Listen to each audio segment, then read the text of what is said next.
Greetings, friends. Your cartoonist pal Stan here with a brand new episode of Random Encounters, the show where I use random encounter tables, like the kind you find in tabletop role playing games, such as Dungeons and Dragons, and together with input from you and the use of an electronic die roller, and I suppose I could use real dice, but I don't have cameras set up to show them. So that's why I use an electronic one.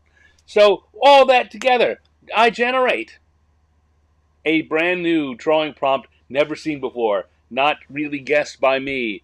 Although, I have a little bit of a heads up since I made the encounter tables. But I don't know what it's going to be. And then I draw it. I draw it for you. I draw it for me. I draw it for the fun of it. And that's what this is all about. This really is all about the fact that I'm trying to promote the fact that drawing is fun. And that we all should just do some more stuff, some more artistic, creative stuff in our lives just for the fun of it. Now, I talk about this. I encourage you, if you're watching this, to grab a sketch pad, a notebook, a stack of printer paper, and a ballpoint pen or a crayon or a marker, whatever you have, and draw along. Draw the same things I'm drawing, or draw something completely different. You can draw me, though I wouldn't suggest it, but draw something you see around your house. Draw something you're just thinking of. Draw geometric shapes. Just kind of doodles, random doodles. It's fun. One thing I don't say a lot that I think afterwards is, you know what, I'm encouraging drawing because I find drawing fun. If you're watching this, I think perhaps you find drawing fun. But if it's not fun for you, pick another creative thing. If you find knitting fun, grab your knitting needles and yarn and knit while I draw, and we'll hang out together. If you like doing a jigsaw puzzle, get your jigsaw puzzle tray and or put your phone or whatever you're watching this on the table where you got a jigsaw puzzle. Do something creative for fun. All right, I'll see you next week. Oh, wait, no, we got to do the whole thing. Hello, Dale Donovan. Hello, Michael. How are you all? Glad you could join me tonight for some drawing fun. I had a lot of fun. Dale was my guest last night on my Wednesday show, 50 Years in the Dungeon. Seen on whatever channel you're watching this on, that show's also on. It's Wednesday nights. And we were working, or I was working on on completing a sketch that I'd begun on a previous show. Had a lot of fun. I'll tell you a thing. Today I had a list of things that I wanted to get done, and I got fewer of them done than I'd like to because I was so kind of involved. I had such a good time working on that drawing last night that I went back and did some more work on it today. Got it further down the line to completion. Instead of doing the work I should have done, so I don't suggest that. Make sure your fun time drawing is done during fun time. Do your work during your work time. Anyway, I'm going to grab here my iPad Pro and the associated Apple Pencil, and I'm going to turn it on over to the app Procreate. Pardon me. These are the tools I use to do this. These are the tools I use in my daily professional work and fun time work. I tell you this not because it's sponsored, because this is not sponsored by any of them or anyone else. Although, I wouldn't mind picking up a sponsor too. But, in order to do that, we need to increase the audience. We need to increase the number of people watching this. So I'm going to say early in the show that I would love it if you could give this a thumbs up, wherever you're watching it. A thumbs up or a heart or a like, whatever it is on that platform. Give the show that. And those of you who are in chat, this is great. But when we're done and wrapped up, if you could leave a comment on this video. It is super, super helpful. You see people say that at the end of every video you ever see on YouTube. Leave a comment. And the reason is that it helps. It really does.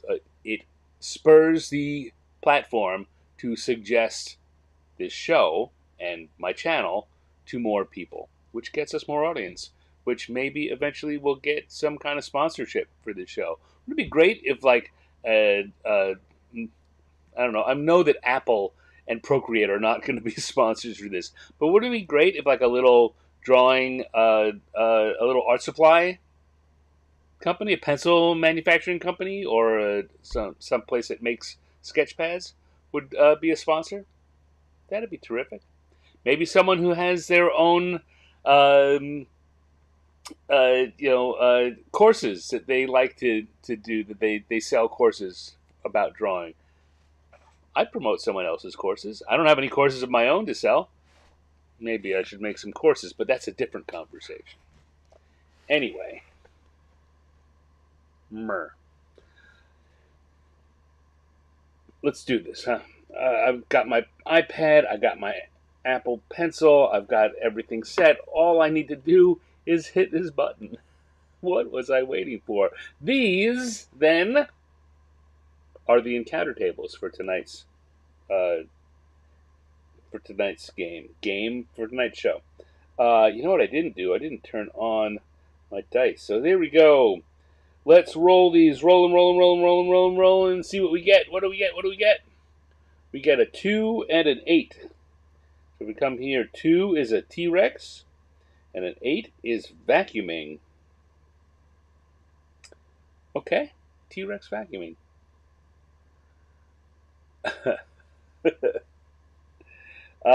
So we're going to come over here, turn off that, and come on. I do my sketching in blue. This is a holdover from my days doing physical drawing, where you use blue pencil because it didn't reproduce. It was easier for cleanup. Michael asks, what was the name of that school that had me submit drawings to get lessons? Submit drawings to get lessons. I was talking about the last night on the show. I was talking about the School of Visual Arts, but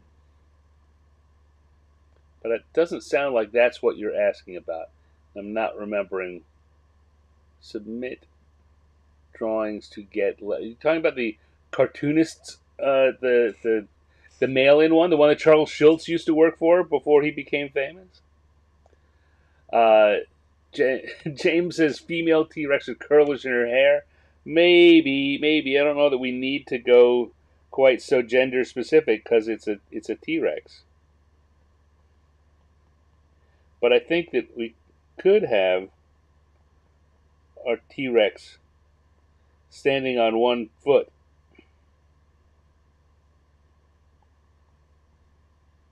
With a vacuum cleaner. Just having a good time, enjoying the good life.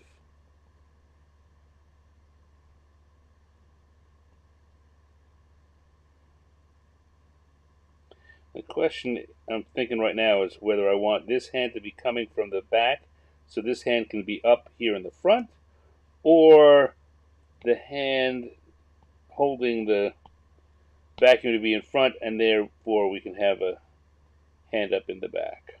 I like how this shape is working better, so we'll go like that.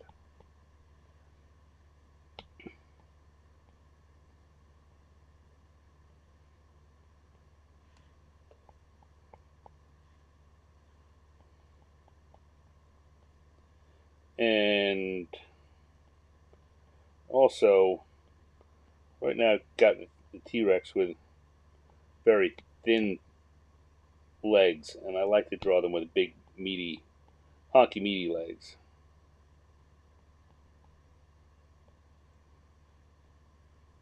Now,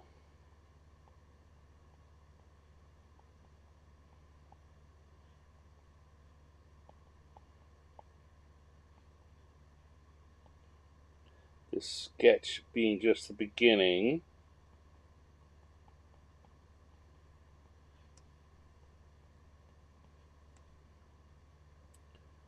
I wonder, who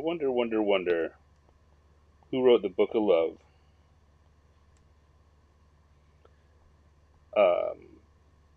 If we're going to blow that up so it takes up more space here. See, I'm thinking, though,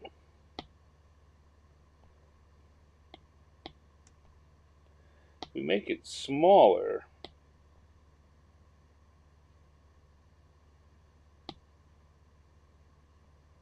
We could have the little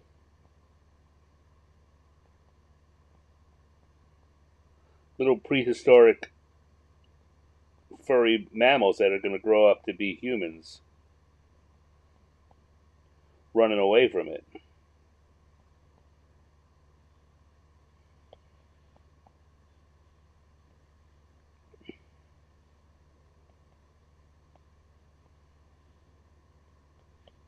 Like that. I don't know why don't usually go for detail like this, but why not? I'm feeling it. All right.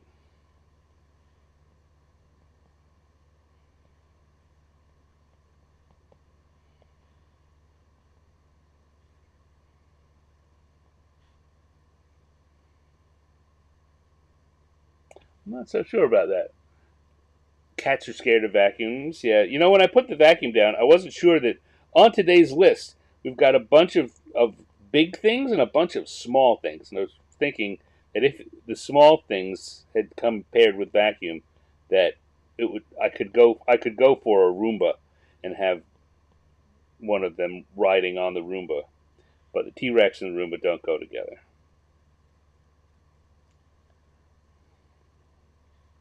You know what?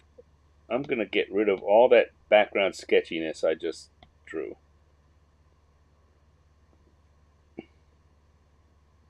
Except for, I'm still not sure I'm going to keep that little manly guy. But I am thinking that what I want to do for background, I'm going to have something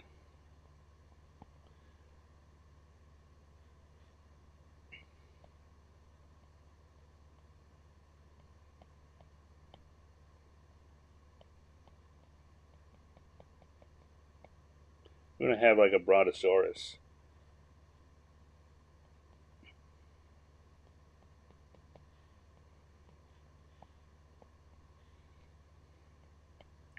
Munching in the background. There we go.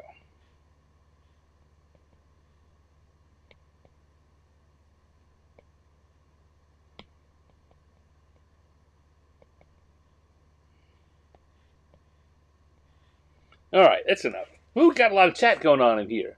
Speaking of Charles Schultz, yes, Michael, the one I'm looking here. Yes, the one that they advertised in comics, the famous artist school, I think was the name of it. And Charles Schultz did work there before he got syndicated with Little Folks first. I think it was called Little Folks, and then eventually Peanuts. One of the Zippy the Turtle, I think it was, that they would occasionally ask you to draw. They're still around, by the way. They still exist. I think it's the famous artist school.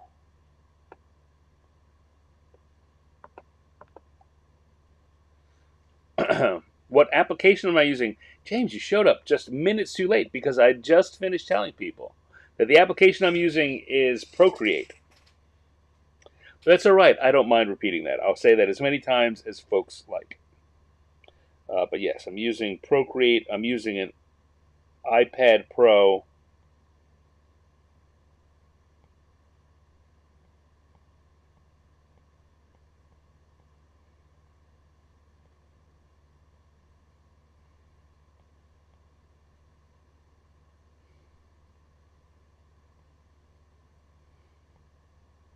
Now, I've got these little ridges going down his back, which is not,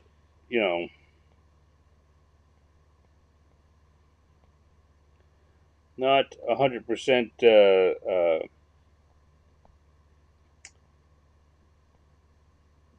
paleontologically correct, but this is a cartoon of a T-Rex, not a museum piece, so I'm not going to worry about that.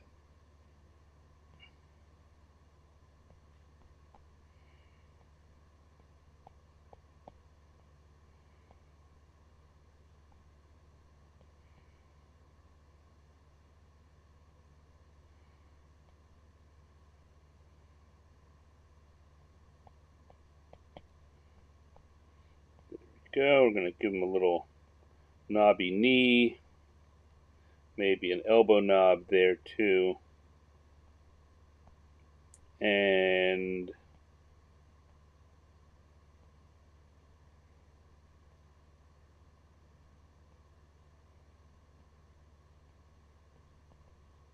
the vacuum.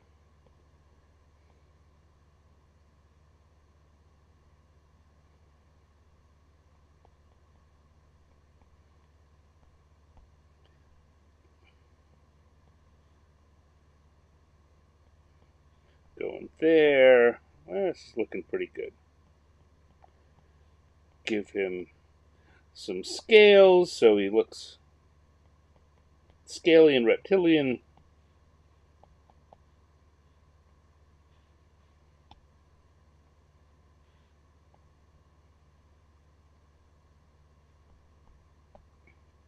And down here we're going to have a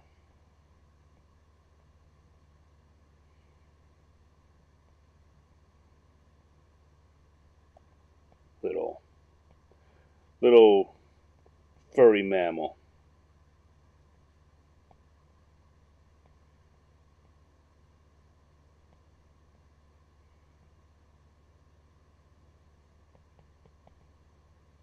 I think if I remember correctly, they're very often described as being almost opossum-like.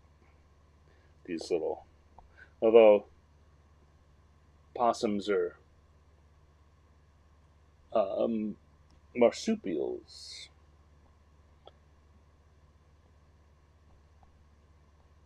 All right. And then we're going to put a little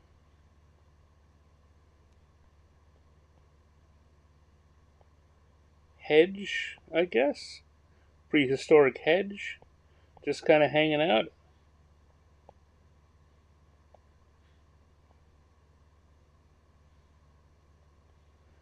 And on the other side of the hedge, we're going to have a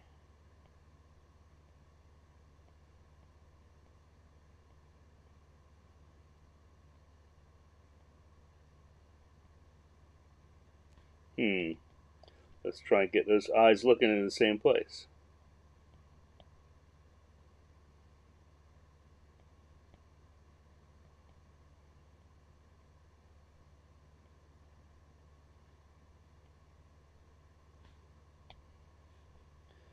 I don't know. Brontosaurus-ish, kind of long-necked herbivore.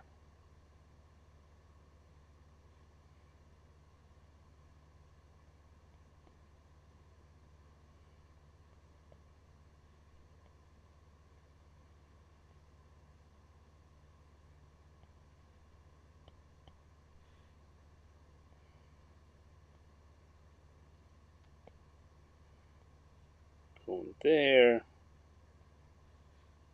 I think we've got ourselves the basics of this drawing.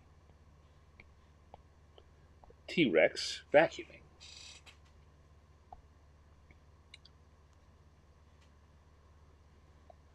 Looking like a G-Rex. Yeah, those back spines really do help with the Godzilla-ishness of this drawing. Let's see. Let me just see what we got here. That'll do. That'll do. So we're going to go to the colors layer. We're going to switch on the gloaming brush that I like to use.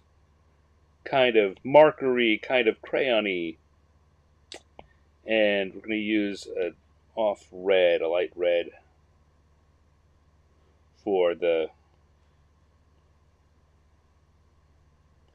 T-Rex. I'm going to do what I call my shape within a shape quick coloring.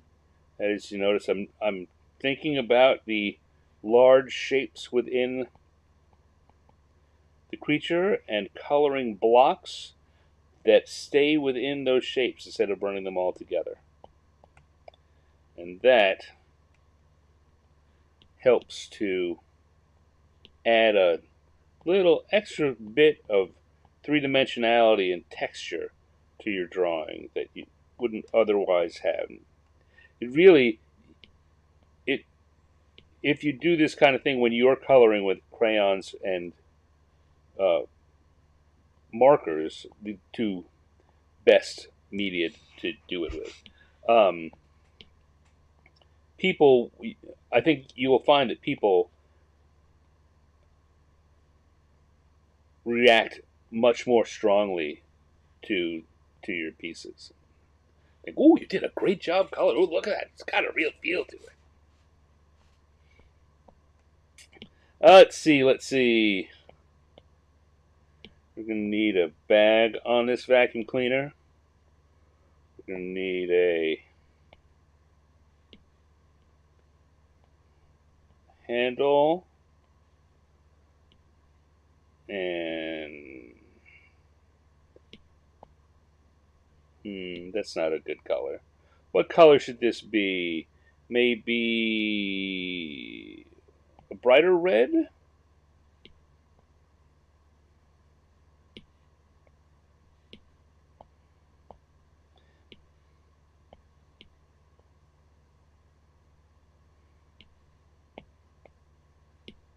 Something that'll stand out. And then, oh, look, I put some color there. I didn't want to yet. Our little guy here is going to be gray, mostly.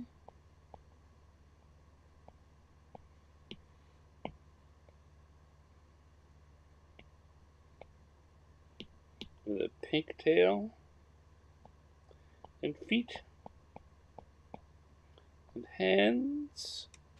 What else do we need? We need a little... Oh, it's too dark. Just to be nice and light. Little ground color. Because I'm going to be putting more color in the background, I need to give the ground that they're standing on a little bit of color. And then we can come in here and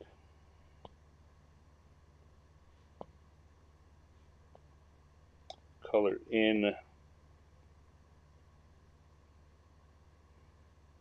the hedge. Now again, here I don't want to give a I don't want to give any three-dimensionality to this hedge.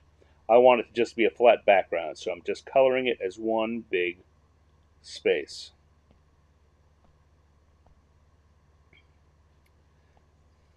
Little less so for the tree, but mostly the same.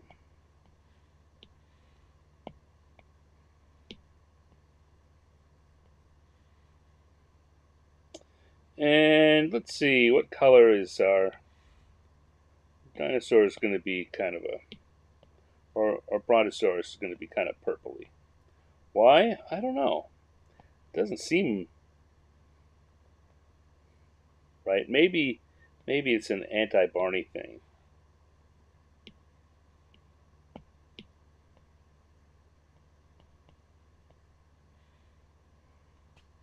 There we go. Looking pretty good. In order to make things pop a little, I'm going to do a little shading on our main characters. Take the same color I did the dinosaur, and I'm going to make a little darker version of it. And then I'm going to run that on the underside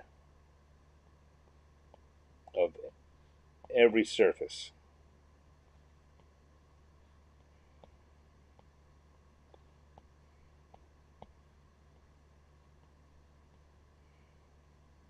Get that around the eye to make it feel like there's some shadow behind the eye socket.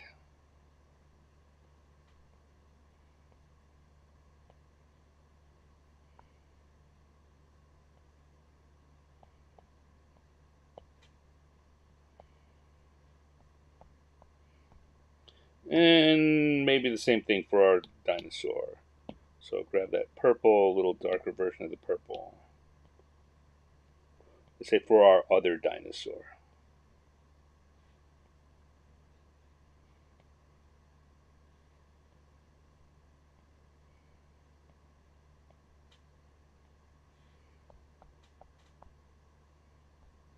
And we have ourselves a T-Rex vacuuming. So I'm going to go back to my inking brush and black ink, and we'll put a little stand down in the corner.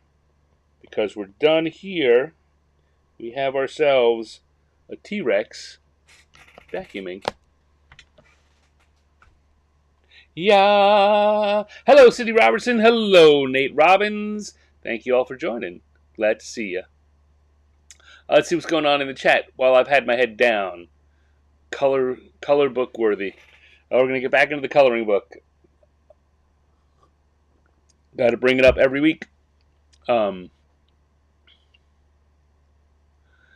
to do some research on why it's called a gloam. I don't know why they gave it that name. It's not a common name. I wouldn't use the word gloaming except that that's the name of that brush. Why it got that name, I couldn't tell you. Nate Robbins is making a vroom vroom noise. It's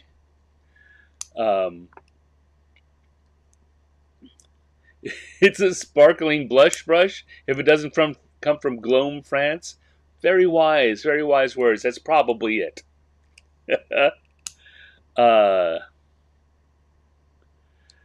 Dale Don. Oh, Dale comes with some fancy info here from Merriam-Webster. Originally used in Scottish dialects in English, the word traces back to the Old English gloam, meaning twilight, which shares an ancestor with the Old English glowen, to glow.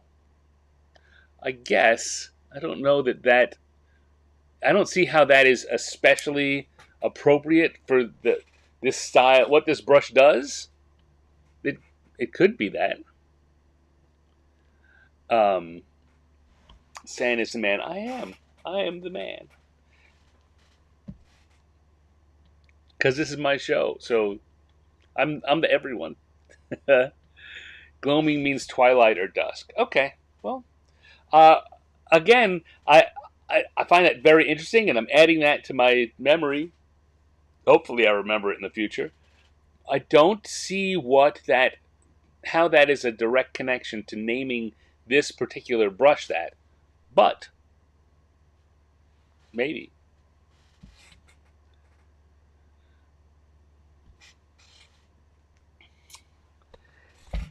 Anywho, let's clear this out here. We will turn off group 1, turn on group 2. Go to the sketch layer, turn on the tables, get the colors set, make sure the brush is the brush I want it to be. Everything is the way I want it. You gotta love when everything is the way you want it.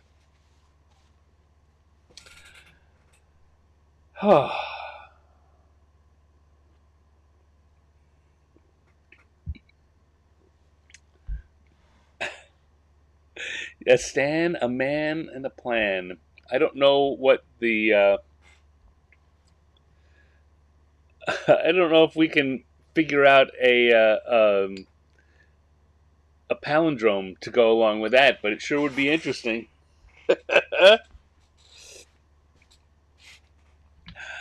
All right. Shall we do another one? Let's do another one. I feel like I'm just kind of pausing, trying to think of something witty or intelligent to say, and it's not coming, which, I'll be honest, happens more often than not to me. So, shall we do another one? Let's do another one. Have one more sip.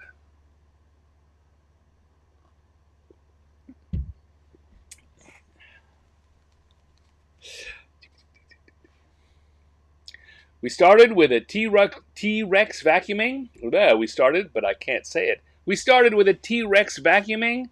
Now we're going to go back to the die rolls and see if we can get us another prompt.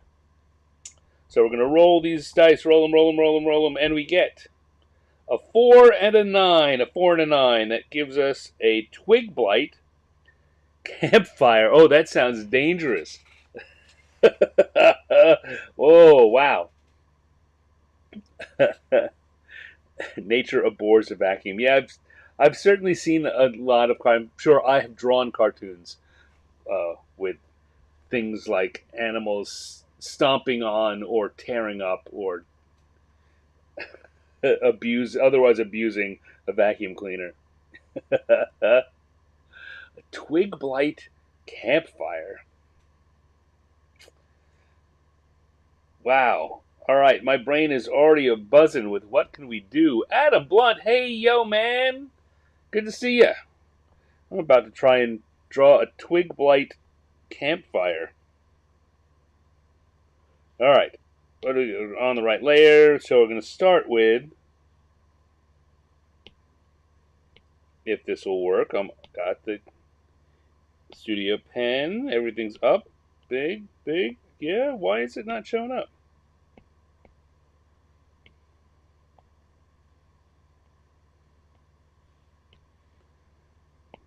Blue. I don't understand. All right, let's just close that and come back here. Maybe it'll work now. No. Oh, could it be that the pen needs to be reset?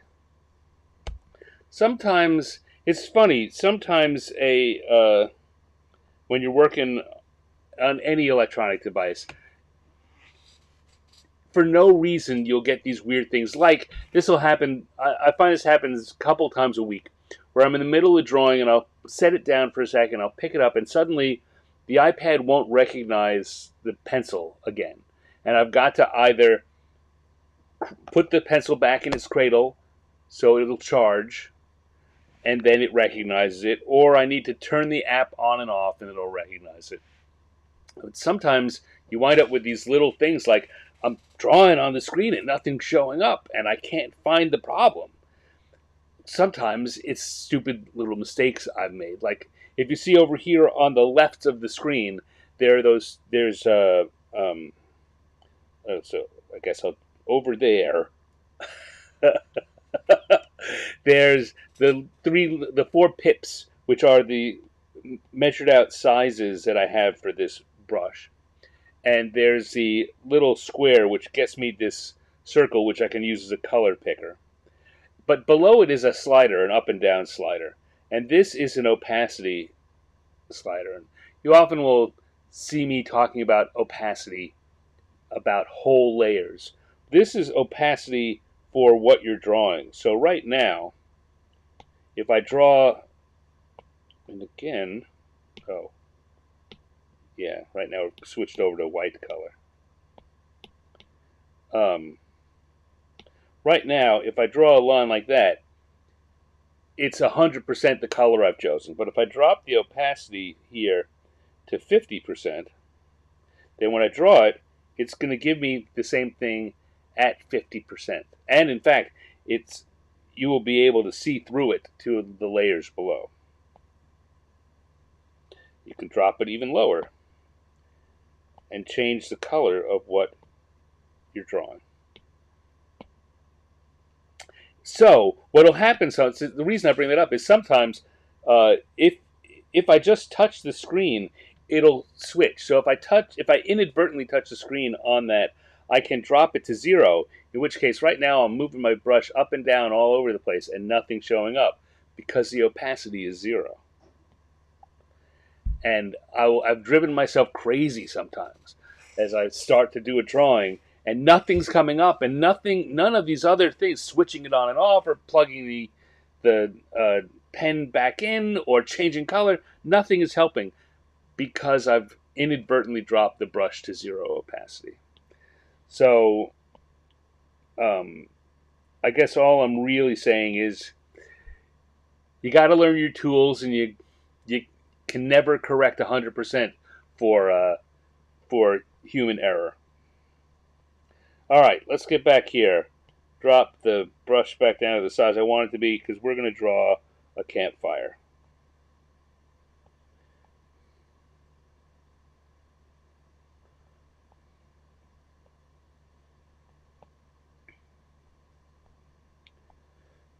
I'm actually going to move this around and put it over on the side.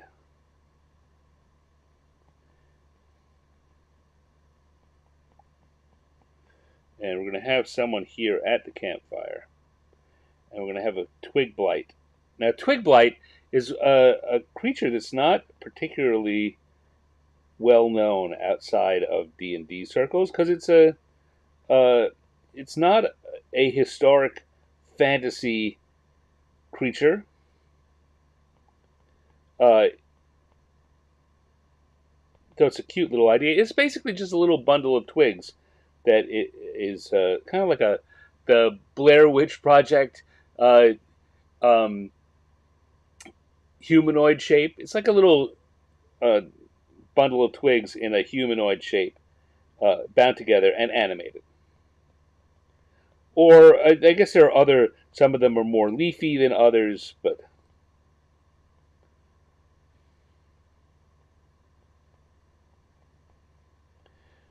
so what I'm trying to do here, the idea that I'm working around is that we're going to have someone at the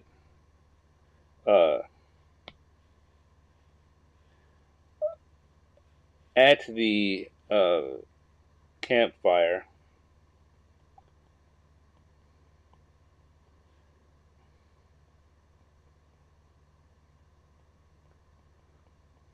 throwing in kindling, and we're going to have the twig blight saying either saying I'm not kindling, or maybe the guy will be tossing in another twig blight or holding another twig blight that he's about to toss in.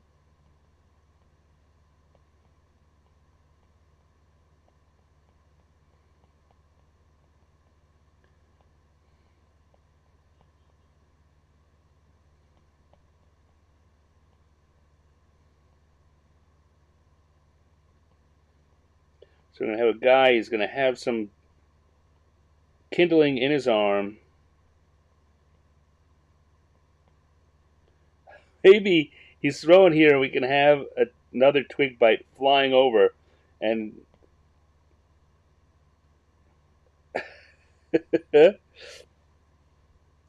what am I thinking? Uh, fetish doll is a good way to describe it, yes. Dale rightly points out twig blights were invented in the very first third edition adventure, Sunless Citadel, by Bruce Cordell. Um,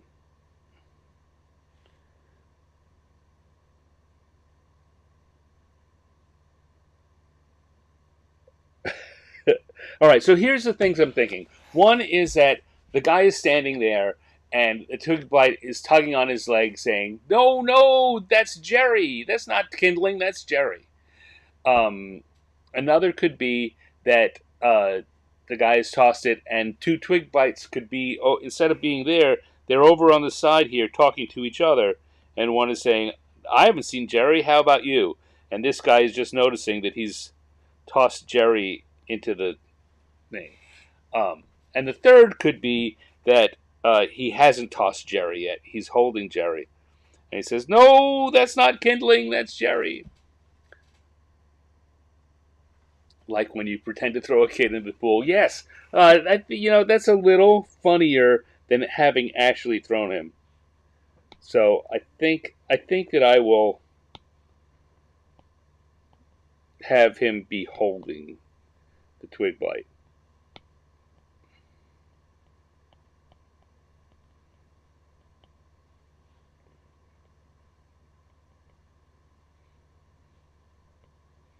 There we go, and our guy's over here.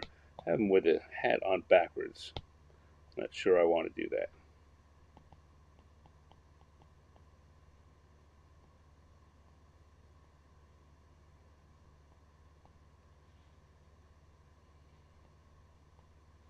Now, what I'm trying to decide right now, and I don't know if you can see it as I keep putting one in and taking the other out,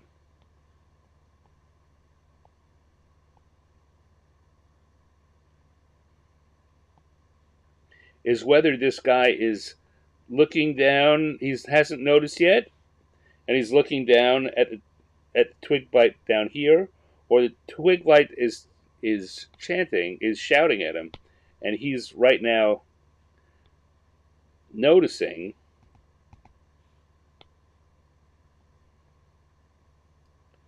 Oh no! What did I almost do? That he's holding Jerry. For sure, this Twig Blight's name is Jerry. Dale says, I like number 2. Well, I talked so fast that I don't remember which one is number 2.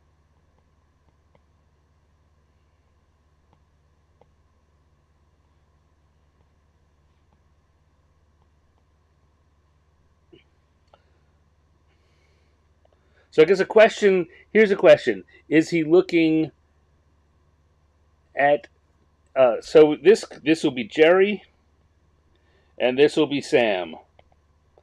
We're never going to say Sam's name, but for the purposes. So is our guy looking at Jerry or looking at Sam? And is he shocked, or is he shocked at what he almost did, or is he surprised because he had no idea? Right? I guess the two things are he's either looking down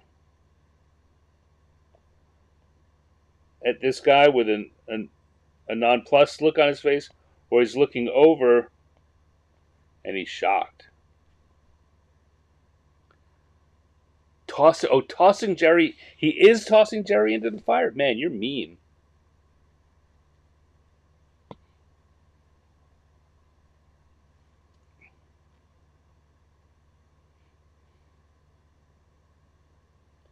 I can do that.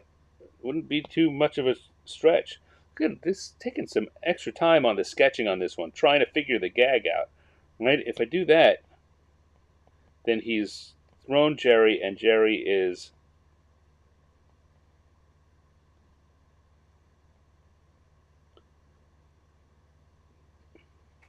I have to move things a little bit around. But Jerry's going down.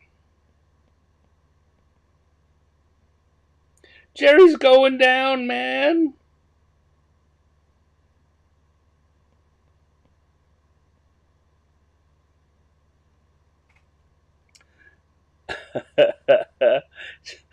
Dale says I'm dark. Michael says just before he tosses him.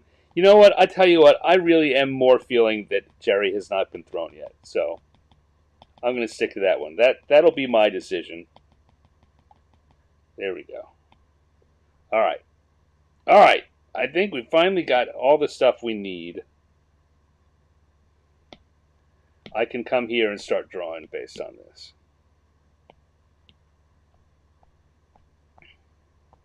And we'll start down here with Sam. I'm going to go to the lines layer and start with Sam.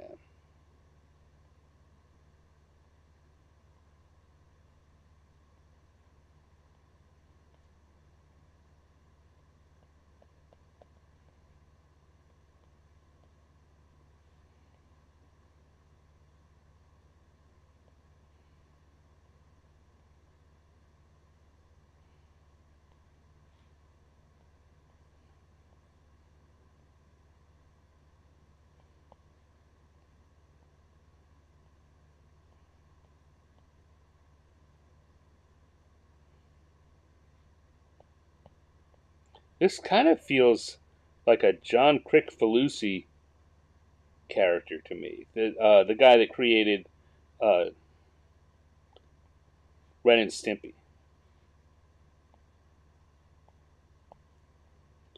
For some reason, that's what I'm feeling on this Twig Blight that I'm drawing.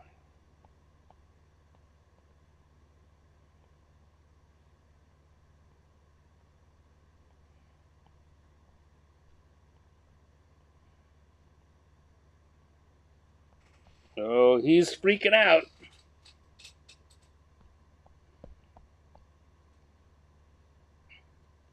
And then our guy here,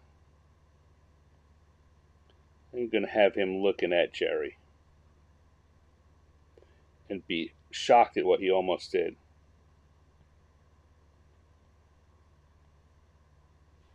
Which is slightly different than the option that I gave you before, but we'll deal with it.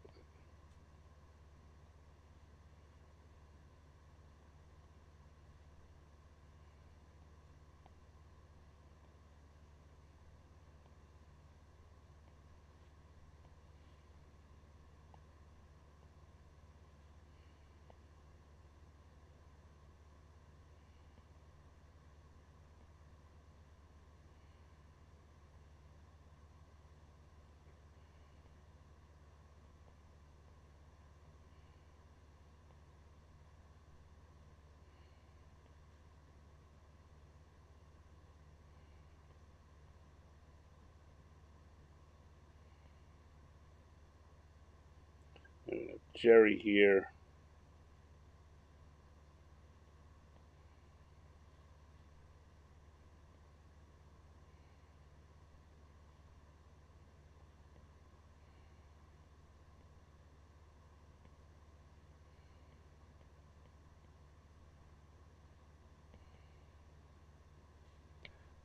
Jerry should probably be looking back at the guy. No, no, don't throw me. This guy's eyes are not where I need them to be.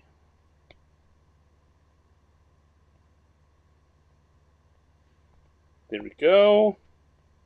And now it's just going to come together nice and easy.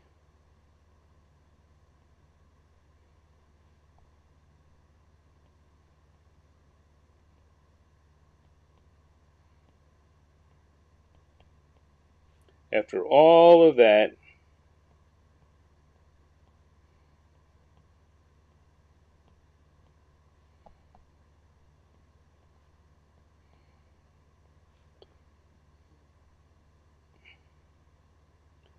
maybe this guy's wearing, no, I'm going to have him wearing shorts, but no reason for that, and it opens up too many possible problems.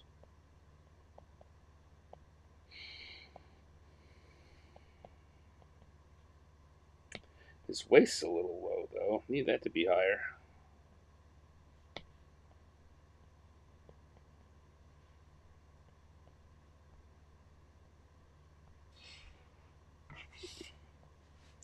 And then we're going to come here and we're going to draw the campfire.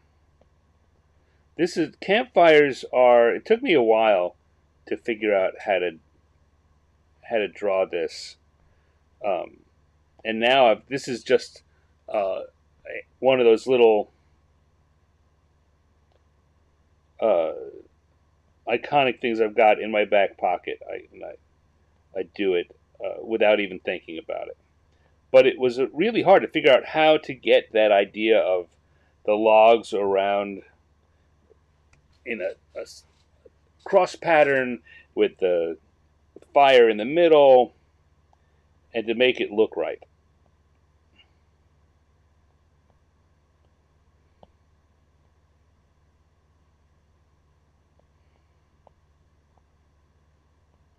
So if you're trying to do this at home and that's giving you some problems, I had those problems too. I'm pretty sure this is one of those things that I can make look super easy because I just snapped that out without even thinking about it much. But that's because I took a long time struggling with it before I came up with this solution, which is now I draw very quickly and easily. And you know what? You'll find that's true for a bunch of things. Very often, the thing that you have a lot of trouble with early on in your drawing career becomes something that you learn. You find the solution for it, and then suddenly that becomes one of the things you draw best because you had to work so hard at it the first time.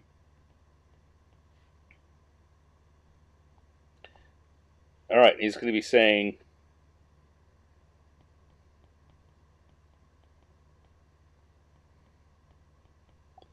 that's not kindling.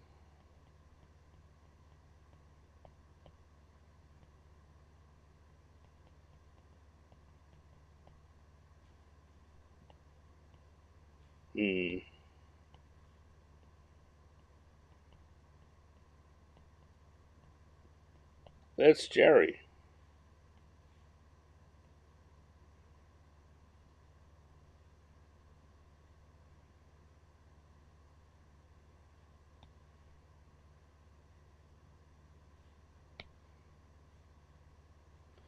All right, what did I do wrong? Well, I didn't put everything where I needed it to be exactly, but thankfully, this being a digital drawing, I can just move that over.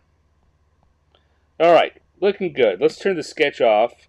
So I have a feeling that this is not quite. Oh, I'm a little pleasantly surprised. I thought that there was going to be more missing out of this. There's still some extra lines I want to put in to get the feeling right, but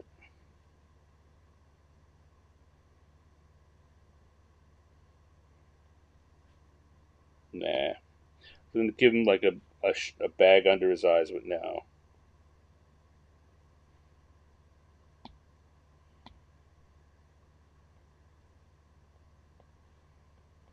How he didn't notice that the twig he's about to throw was kicking and screaming. He just wasn't paying attention. I don't know. All right. Let's do some coloring. Shall we? I mean, that looks good to me. Go to color. We're going to switch to our gloaming brush.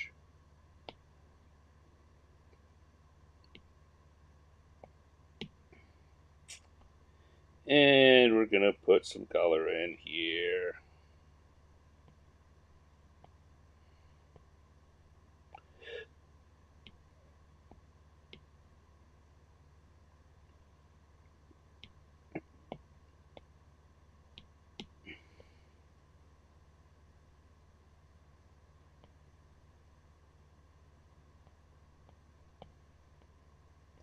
And just for humor's sake, I'm going to make our twig blights a different shade of brown.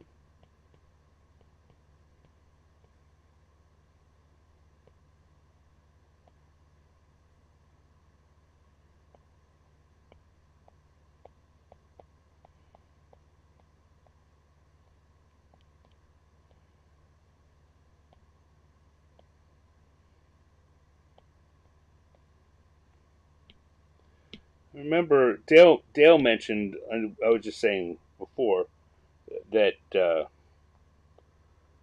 twig blights came out of the very first 3rd edition D&D adventure, Sunless Citadel. I remember hearing about them and thinking, and the team was one of the things they wanted to do with that first adventure was introduce a new monster that you'd never seen before, to go with this new 3rd edition game and the first of the adventure paths, and that monster was a twig blight. And I remember thinking at the time, what?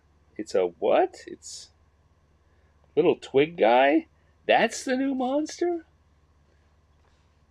I was very quietly not impressed with the concept, just when it was said out loud. But then I read the adventure and I saw what they did, and I thought, this is a great monster. This is a monster that is gonna it's gonna stick around. It's gonna become part of the D&D canon, and it kind of has. It's still a low level monster.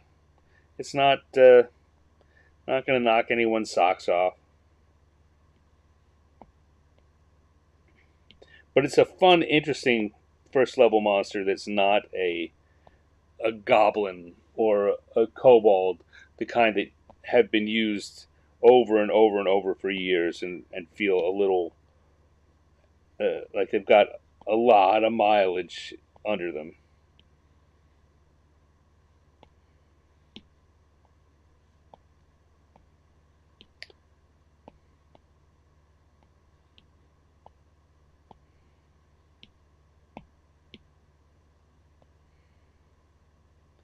And then we're gonna make some fire.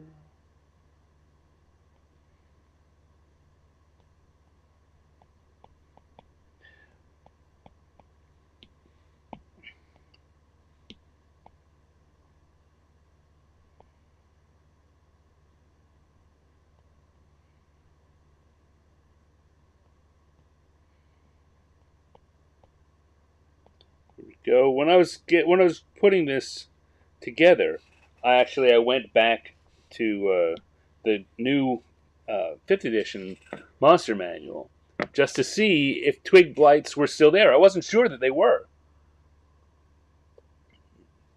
I was very pleased to see that they still are.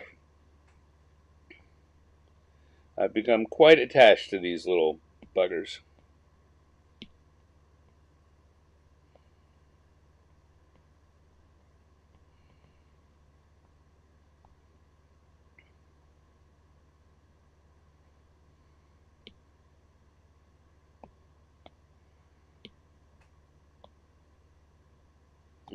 That's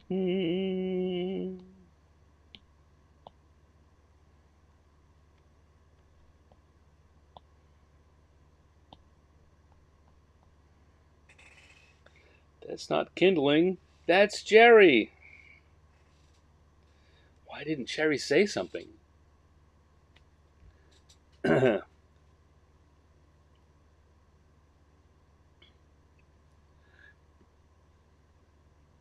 Just a big cartoon exclamation point over Sam's head. They were in Baldur's Gate 3.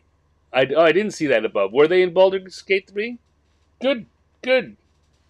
I know that for a while there was a effort to make sure that, and I'm sure that's still true, for the D&D computer games to find the monsters that are particular to D&D and make sure that they're included. Don't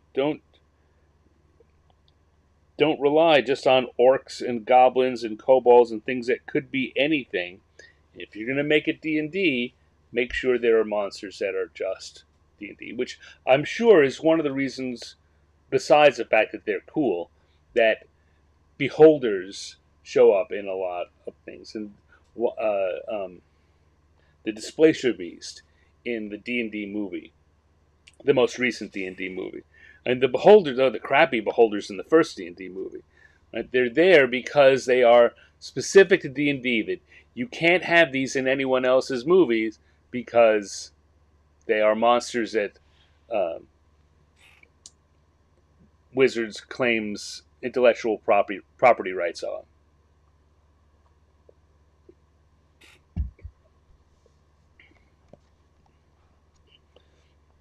All right, there we go. That's not kindling, that's Jerry.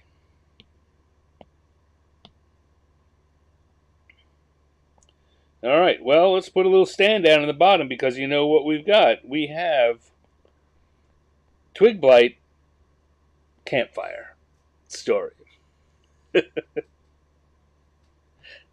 That's not kindling, that's Jerry.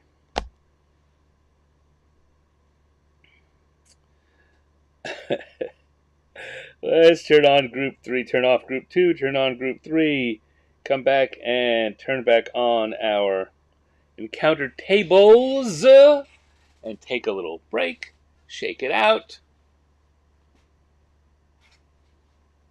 It's important. It's important when you have a sedentary job that you take a few minutes to stand up and shake it off and don't just keep working. I'm not going to stand up because I'll just disappear off the screen, but I do throughout the day make sure I stand up and stretch and move around a bit. And it's an hour and a half here drawing that I usually don't. But right now, doing the shakes. Get it going. Land shark.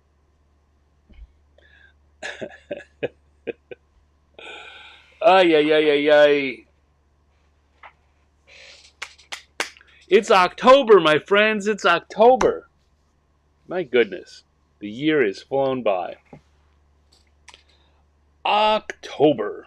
Which, in case I haven't mentioned it recently, I don't think I have, is my birthday month. Got my birthday coming up. And I do like celebrating my birthday. I mean, not in big, ostentatious ways. I have a favorite restaurant I like to go to, and I like to get people to wish me a happy birthday. I also encourage people not to even worry, not even think about presents. I'm not looking for presents. But what I do like is birthday greetings. I don't know if you all are follow me on Facebook, but on Facebook tells you each day, they have a listing of who among your Facebook friends, have a birthday that day. I make a point every day, except, well, I make a point every day of seeing whose birthday it is and sending them a happy birthday message. And each year, I make a new birthday card, basically a birthday drawing, and I send that to people each year. and so it's a little nothing, right? It's anyone can and does send just a little e-message, but just to make it a little special, I do my own. Anyone can send their dozens, hundreds, thousands of happy birthday images, little cartoony things you can send to people. I just make sure I send one that's I I didn't get it from somewhere else. I made it. Now, of course, I made it in December of last year, and I've been using it for 10 months without having to worry about doing it again. So it's to me, I wonder about exactly how special that is, but certainly it's unique. Um, so I like to do that. I've been thinking about doing a Kickstarter to sell physical copies of the birthday card, birthday greeting images I've done over the last few years, and I may do that. I probably will do that. I'm more likely, though, I will do a holiday card one first. I had intended to do this birthday card greeting thing towards the end of the summer, but then the COVID thing hit me, and a lot of plans got thrown out of whack by that. So now we're in the holiday card greetings, the holiday card season. So I've got a lot of holiday cards I've made up too. I'm thinking about doing a Kickstarter where you can buy a packet of the cards that I've done that you can send to your friends.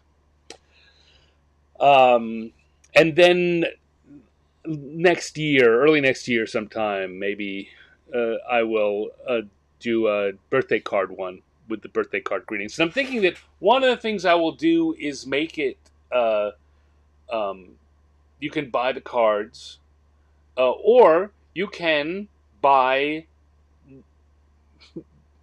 get pay me. This sounds so ridiculous when I say it out loud. You can pay me to send a birthday card to anyone you like on their birthday, and it could even be you, right? Say you just will tell me what the birth date is, what the name is, and I'll print out a card. I'll have a bunch of these cards printed, and I'll fill it out, and probably it'll include a sticker as a gift. So it'll be a signed card and a sticker from Stan that you can give to your favorite person as a gift, even if your favorite person is you.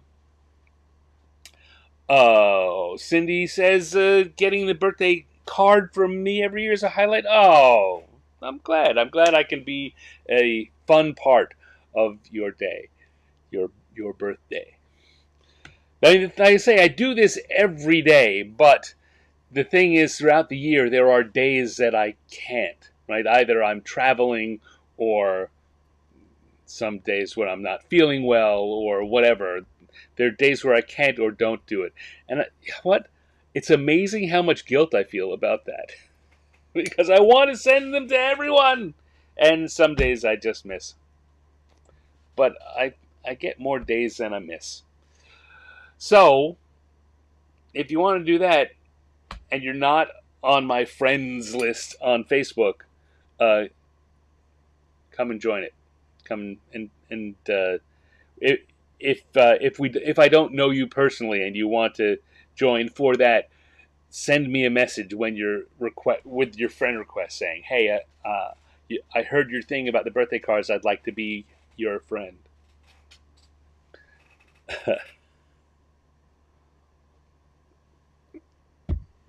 Okay, that's enough. I think that's going to be I'm starting to think.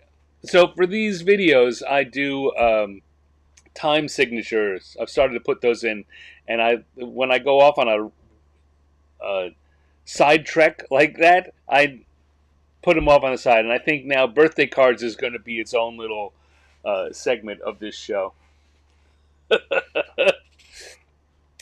Oh, I'm guessing Dale is saying you're saying your Cindy, not Cindy who's in the chat right now. Your Cindy is hoping for a Sahuagin apple picking. Well, we'll see. Let's see what the dice have to say about that. So let's roll the dice, roll the dice, roll the dice. And, I'm rolling the dice without having done my little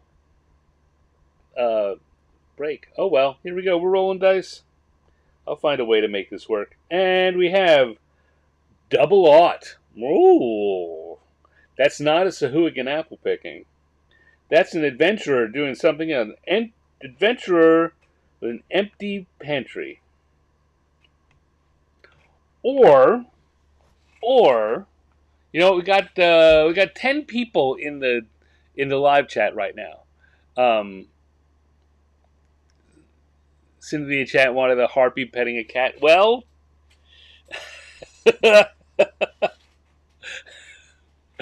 both of those are still on the table for next week. Or we could completely audible and not do the adventure with the pantry, or the empty pantry, and do one of those two between our two Cindy's. What do you think? I don't want to have to pick one Cindy over the other. That seems like a bad path for me to go. All right, I think we're going with the second, the harpy and ad drooling. All right. Well, yeah, the harpy with the cat does sound like fun. And the thing is that adventurer and empty pantry really doesn't sound fun to me. That's why I'm kind of hemming and hawing. Dale, you have to live with one. I know what your vote is. Let's see what's going on here. So, tell you what I'm going to do. I'm going to turn that off, and we're going to start with... I'll tell you what I'm going to do. As a birthday treat, since it's my birthday month, I'm going to do both, and we're going to have an extra long show. How's that for excitement? So we're going to start with the Sahuagin apple picking. For those who don't know, a Sahuagin is a shark creature, kind of creature from the Black Lagoonish.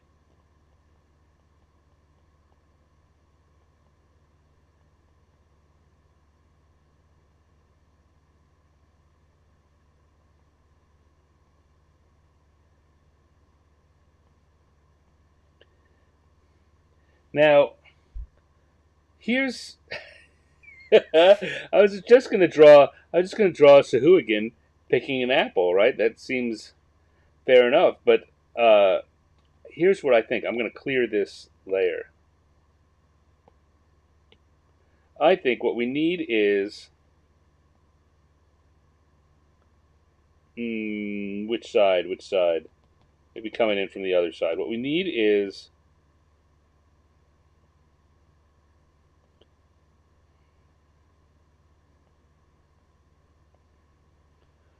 an apple tree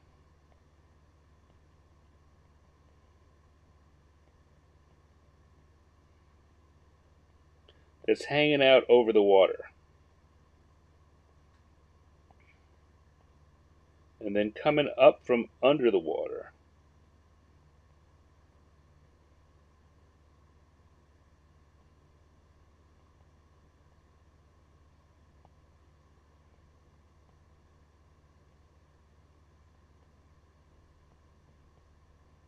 is our Sahuagin.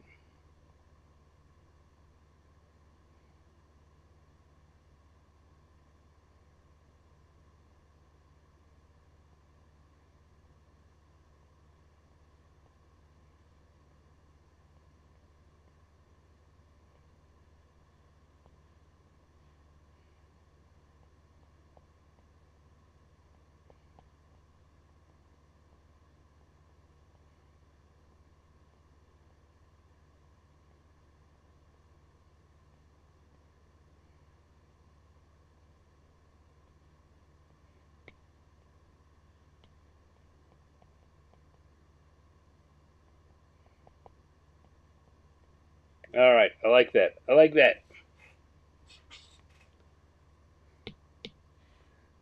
gonna do these. Like I say, I'm gonna fit an extra drawing in today. But I'm gonna be a little quicker on each of them. So I always say when you're going to start doing your inking in particular, you start with what you're most confident in. And I am most confident in the Sahuagin's mouth.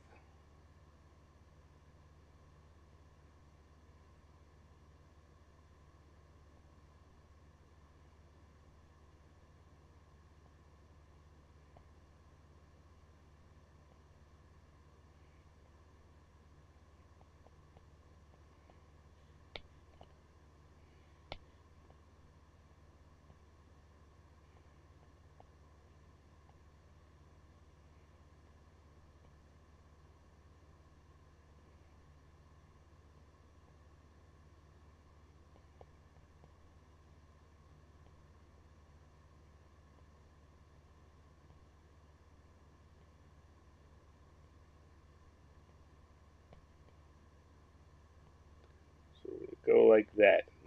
Have our Sahuagin reaching up.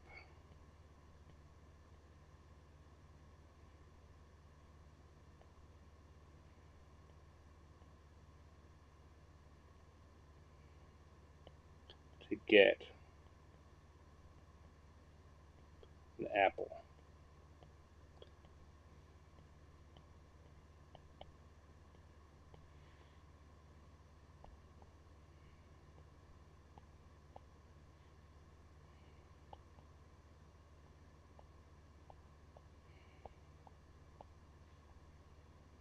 And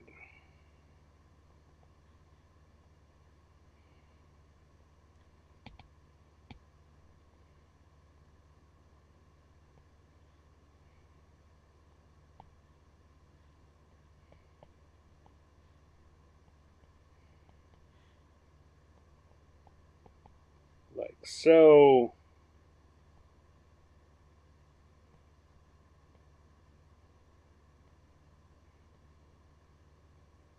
And an apple must be a real treat to an underwater creature.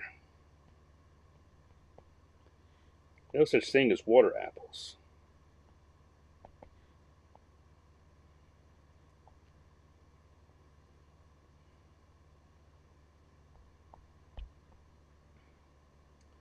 There we go.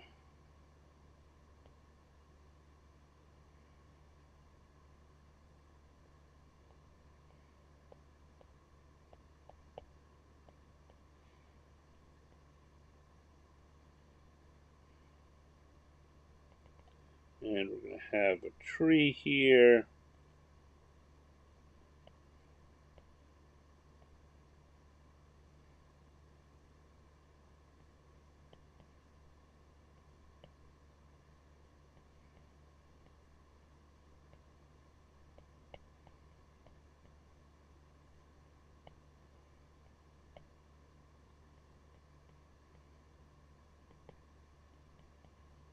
A few other apples hanging off it.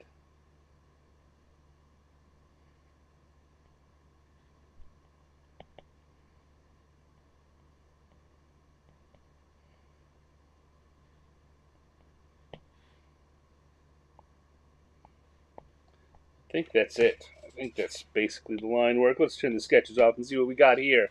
Oop. No. Oh, did I inked on the sketches again? I hate when I do that. In fact, I hate it so much, I'm going to redo this. Even though I'm trying to save time. Alright, so I'm going to alpha lock this, which means I can now only draw where I used to draw, and I'm going to go over that, fill that up with blue. So it's all blue. We're going to go back to our lines layer and draw it again. On top of everything else, it gives me a chance to maybe do a slightly more careful drawing. And this time, I'm not starting with the mouth, because I finished it already, and I've changed my mind about what I'm most confident about. I'm most confident about these eyes.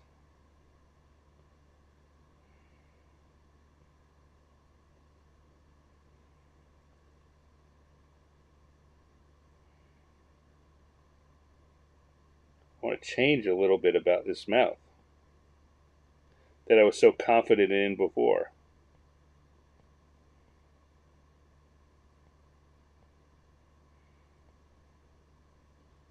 And then I can fill it. Oh, come on, close that out. There we go. Nope, come on, close it out.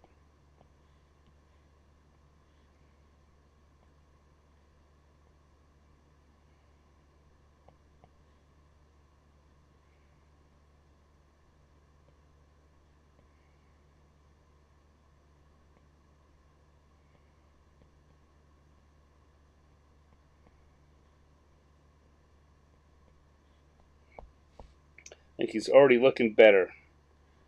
How lucky am I that I made that mistake to draw on the wrong layer? We're going to get a better drawing because of it.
Like so. Look at that. Coming up. Coming up.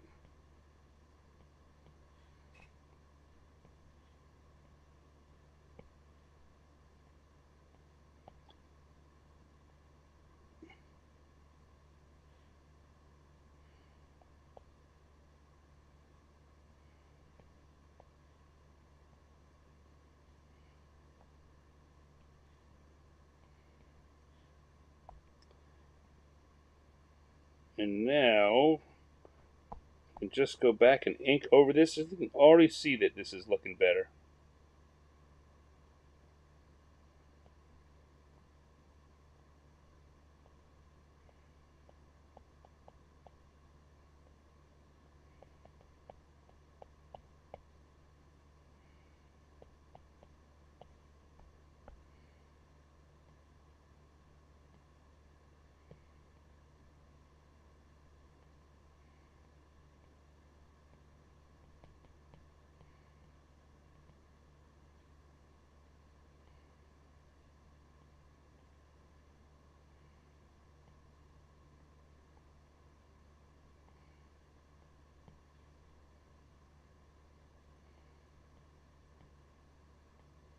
Drawing here, drawing there, drawing everywhere.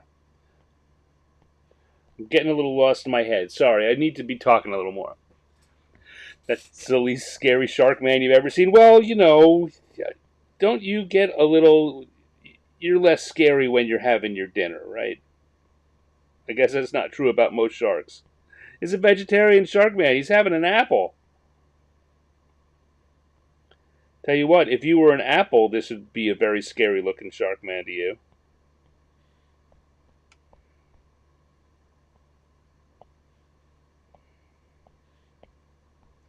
Okay, let's turn the sketch off on that. And now,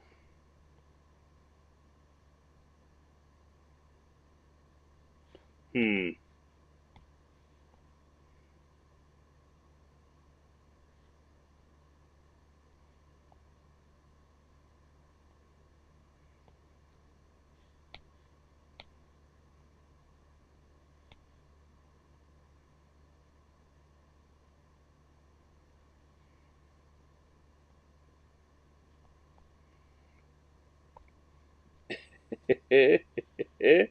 this cracks me up. That apple's looking weird.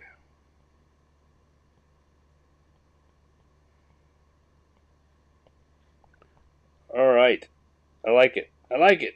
Let's do the color layer and quickly throw in some Sahuagin. Too dark.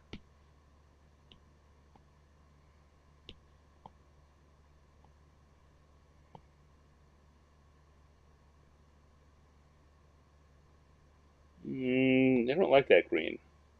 Need to go to a different green, I think. Too dark. Finding the right color is sometimes a challenge.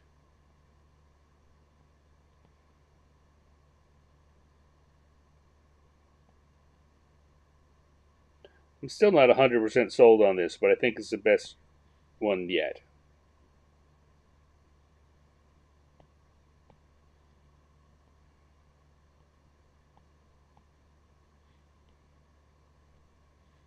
All right, then we're going to take a darker version, and that's what we're going to put in the lips.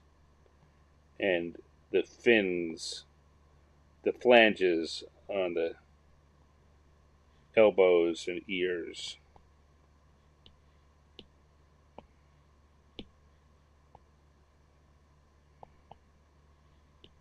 And then we're going to go for a lighter version, and that's going to go in the webbing between the fingers. Don't forget the fingernails, they also get that dark color. Claws. There we go. I am, of course, if you had to guess, what color is Stan gonna make the tongue of a monster? It's gonna be green. It's always gonna be green. Or purple. He said green as he's colored in purple. And then I think I'm gonna give him some pale yellow eyes.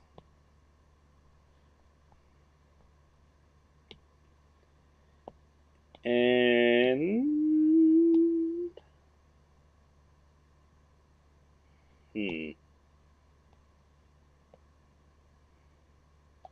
this is a shape within a shape thing. I was coming in and doing the water like that, and that wasn't looking very watery. I want to make sure I'm going within the flow, the smooth flow for the water shape.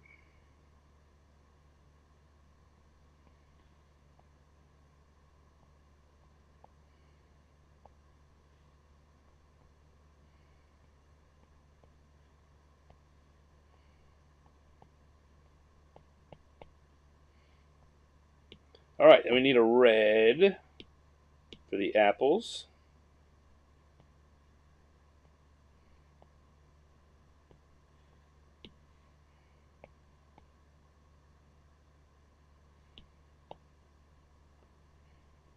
Different green, a lighter, even lighter green. For the tree, kind of like the hedge in our first drawing. I don't want to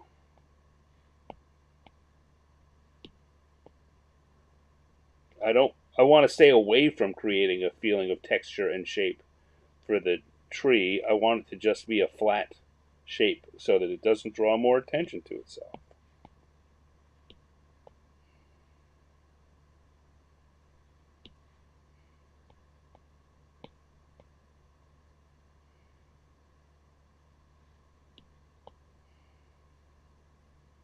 There we go. All right, and I think we're going to call this good. I'm going to stare at it again for a second just to make sure. I think I'm not going to call it good. And put a little bit of shading in it. Not a lot, but a little. Oh, foo.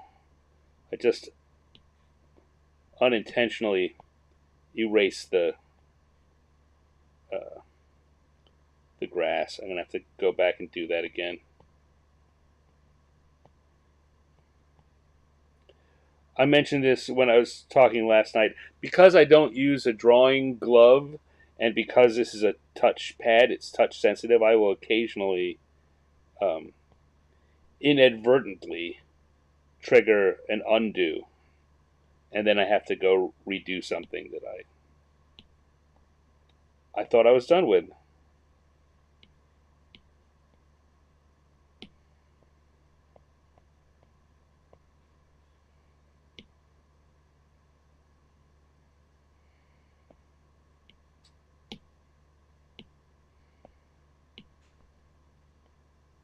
like this grass. Sometimes it's more difficult than others. All right, there we go. That's it. That's it. Okay. No. That's it. I'm saying that's it. I'm gonna go back to my inking brush. Come back up to the lines layer, and we're gonna stick a stand down in the corner because we have a Sahuagin apple picking, which is terrific.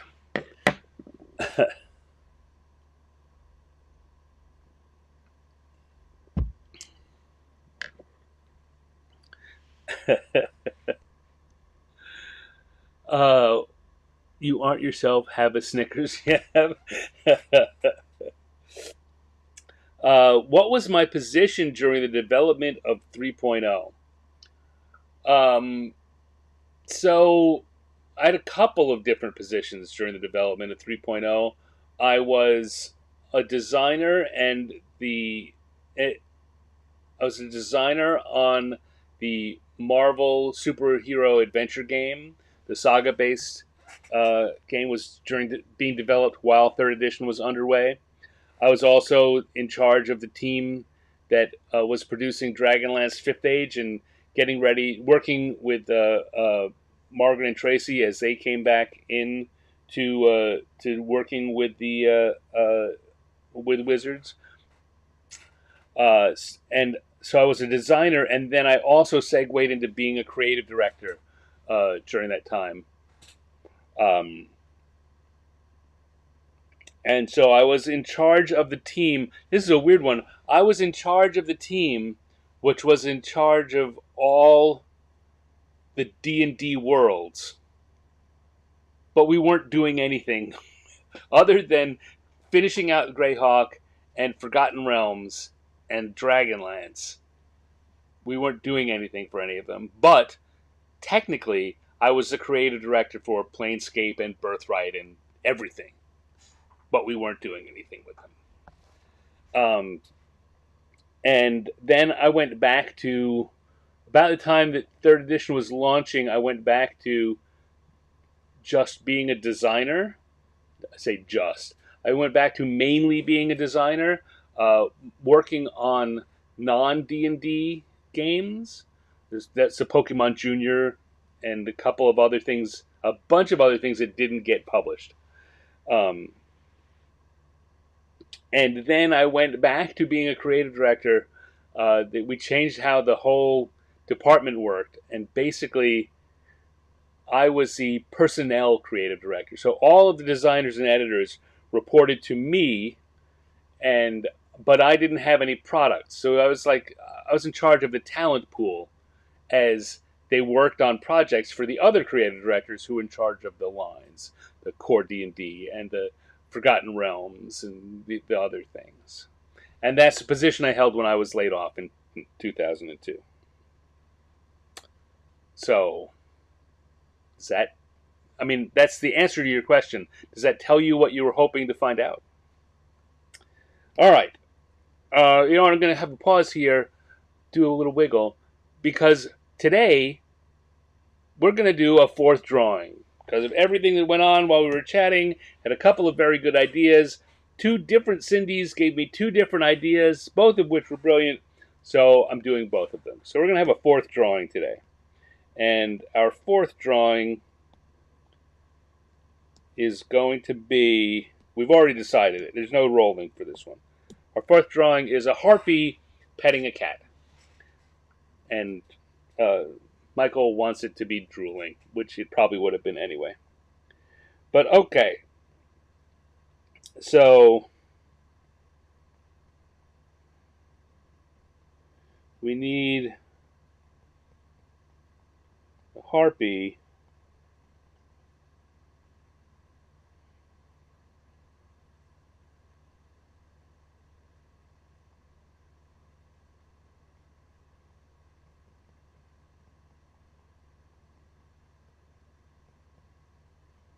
and a cat in a harpy's lap.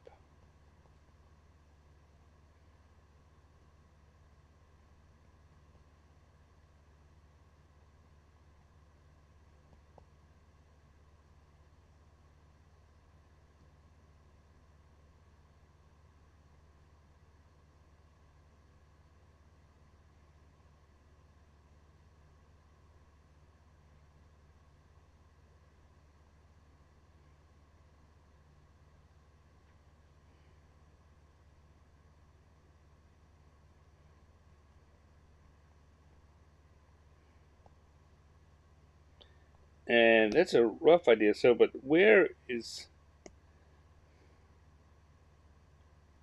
Maybe they're sitting on top of a tree?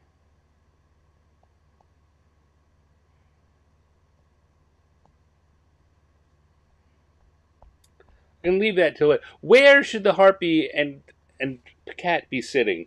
I'm gonna leave that part to the last. So I'm gonna draw the harpy and the cat.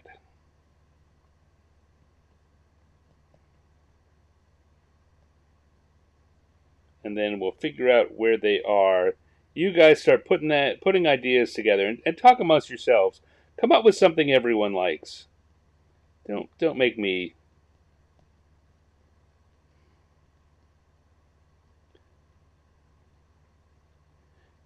turn this live stream around.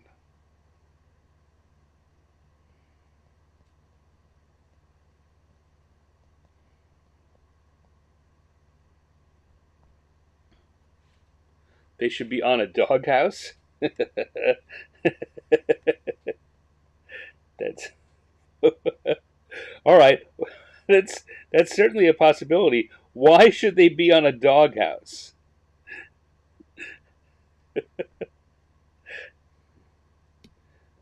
Okay, let's go to our lines because I feel like I've got a good idea for what this is going to be already. Yeah.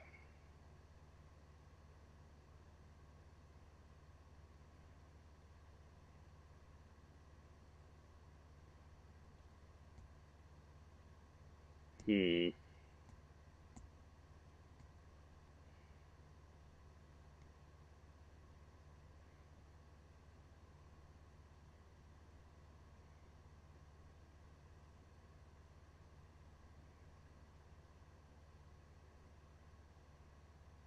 I mean, I'm not saying no to the doghouse, but I'm just wondering what your thought is for why they should be on a doghouse.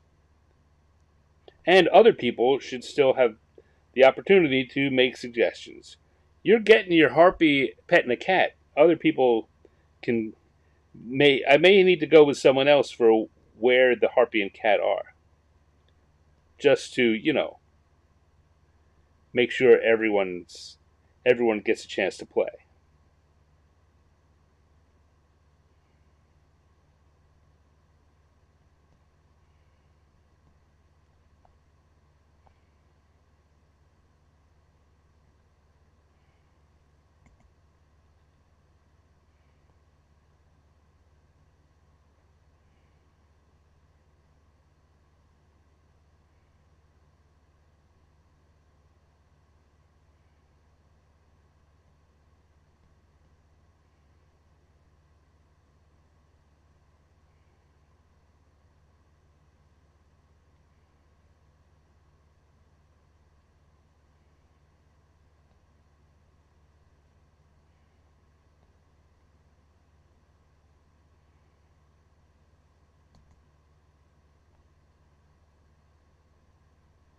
Oh, cat, bird, dog, just kind of the grouping.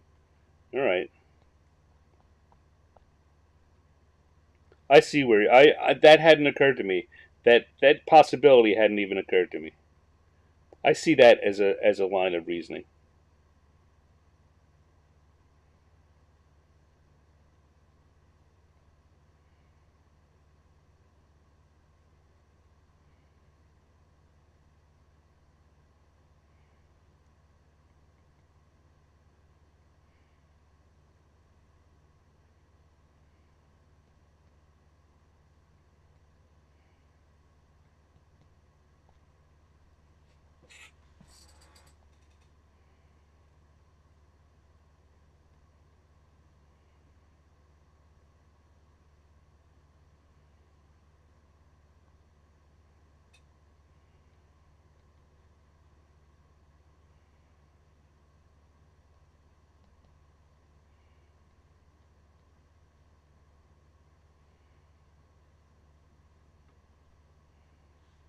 I hadn't really figured that other hand is not looking right to me.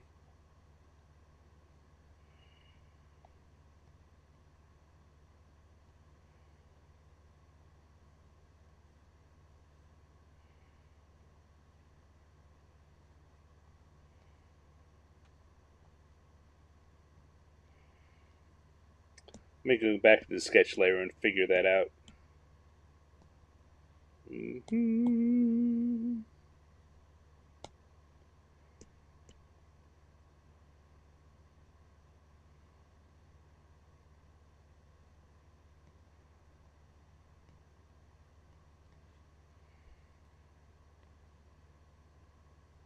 Alright, that'll do.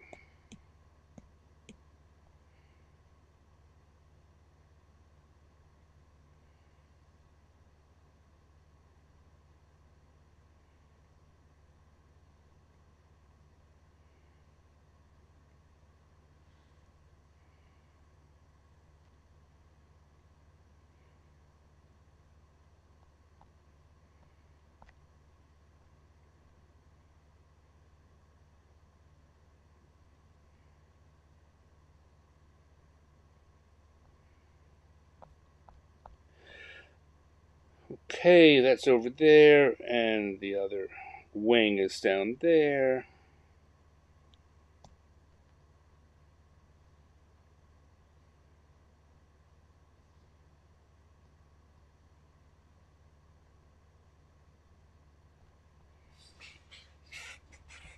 There we go.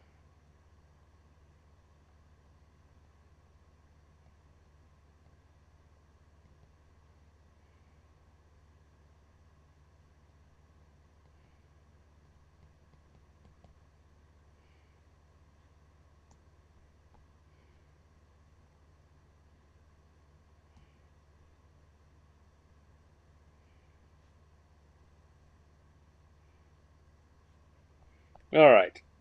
Alright. I'm thinking that's pretty much our Harpy and the cat.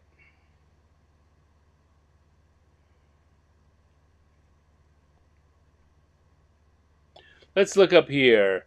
Both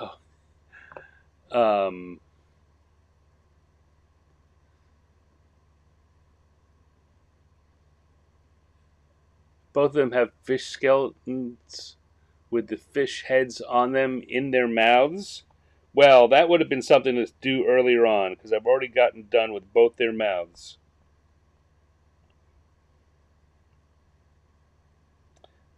But is there a way I can figure out to work this in? Alright, so let's look at what we've got here. What have we got already? We've got ourselves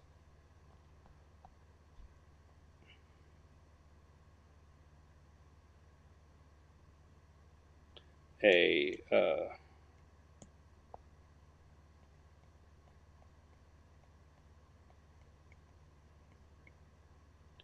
got the Harpy, we've got the cat. They're sitting there. Now, let's create a new sketch layer.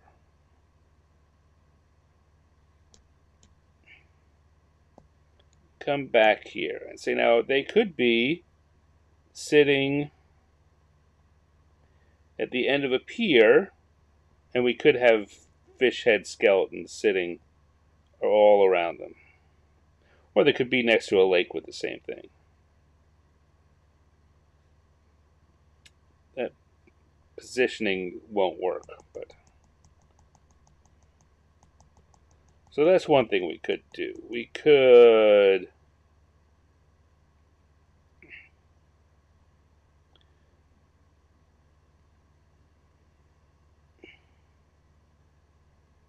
put them kind of in the same place where the apple tree was, just sitting off at the edge of by a lake, and there could be some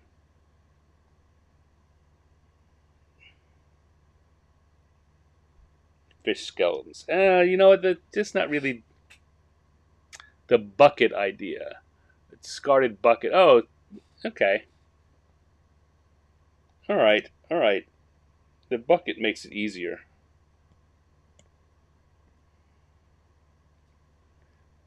So if we go back to the pier idea, where they're sitting at the edge of a pier,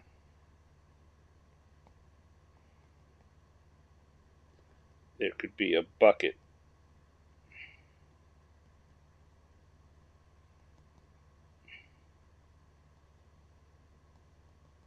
with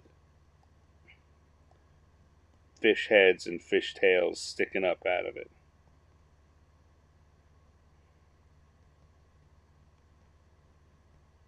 You could even say fish heads. Fish heads. Roly-poly fish heads.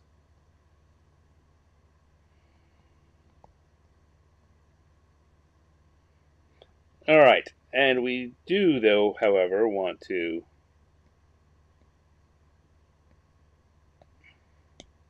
take this and move it just a little. So we move it over there. That gives us a little extra room for the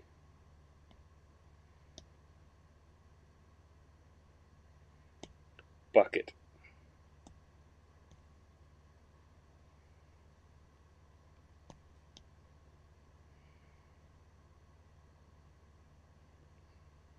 There we go. Got it.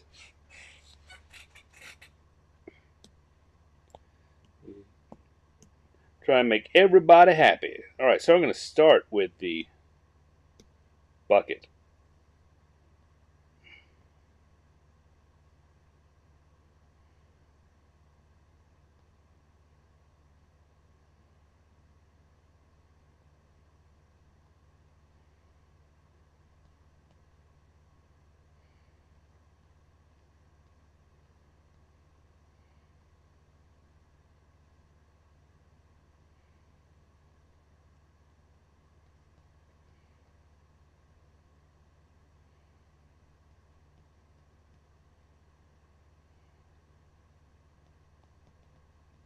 Maybe a fish tail.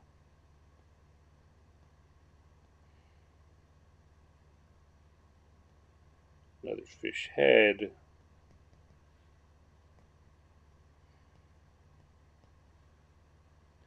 You know what? I think that writing fish heads on it is just putting a hat on a hat.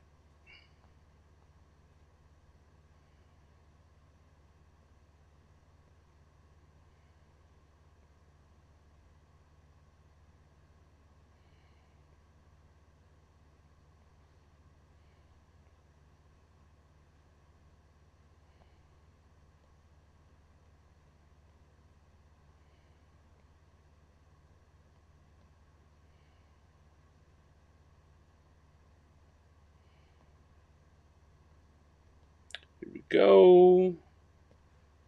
Do this. Good. Put some waves behind them.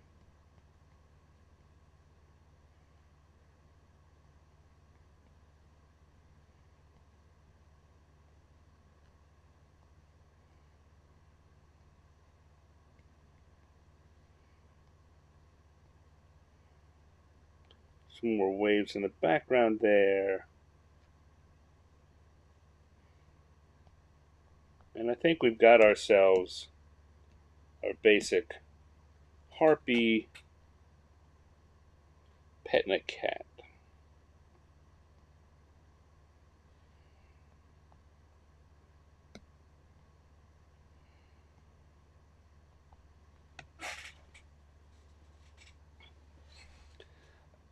I don't know.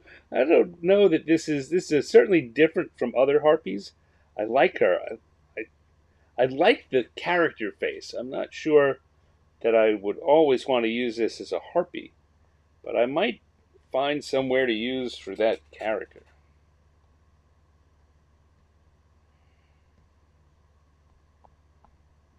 All right, here we go. Let's go to the colors layer, drop some colors in this, and we can wrap it up.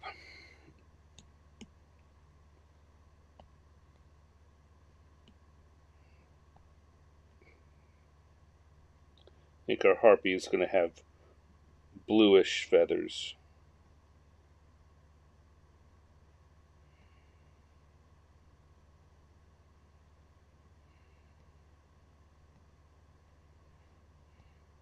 Why?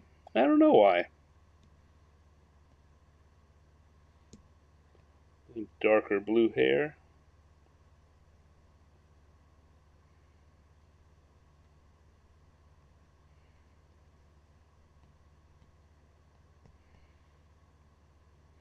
And we can certainly do some colorizing.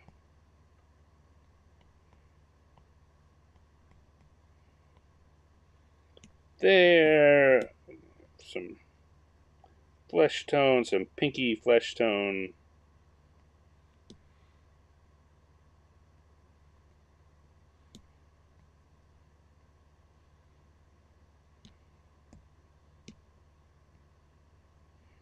That's a little too bright.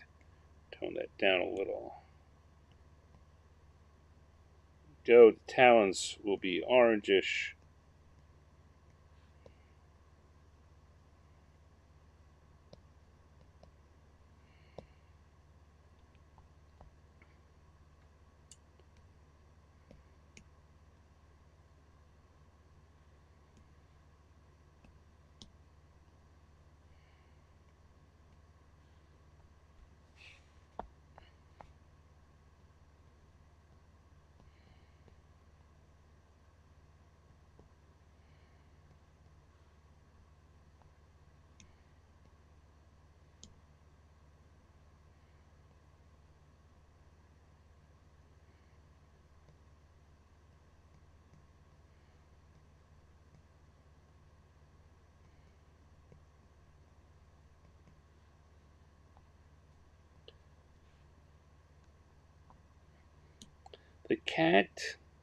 The cat.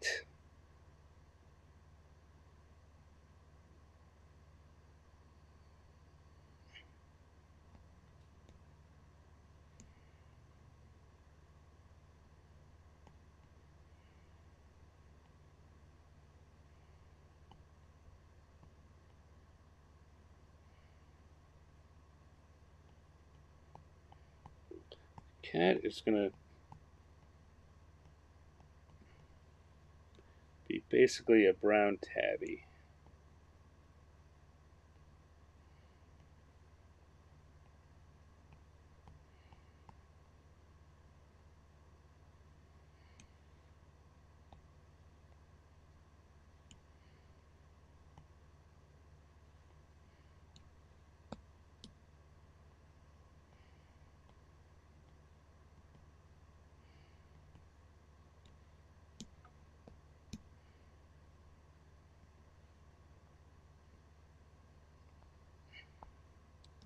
And then we just need to color in the pier.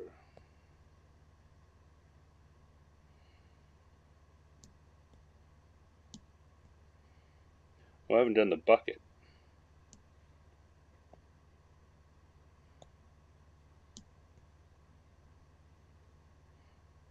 That's not so hard, though.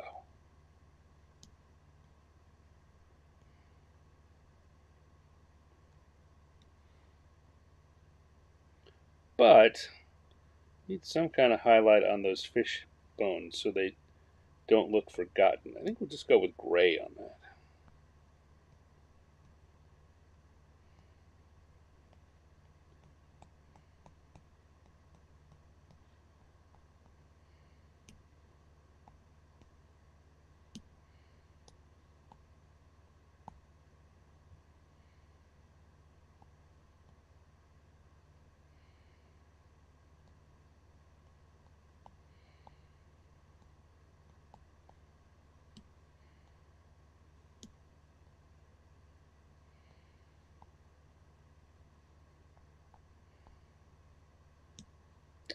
And then a darker blue.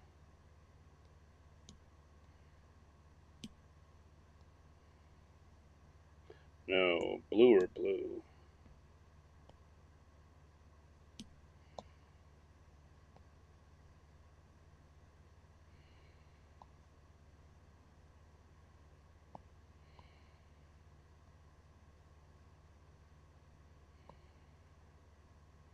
For the water.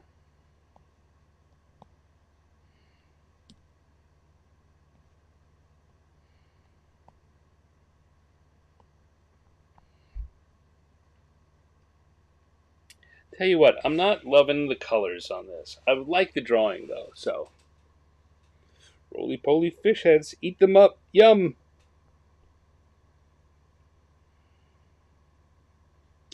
What if I just take the whole color and drop the opacity a bit?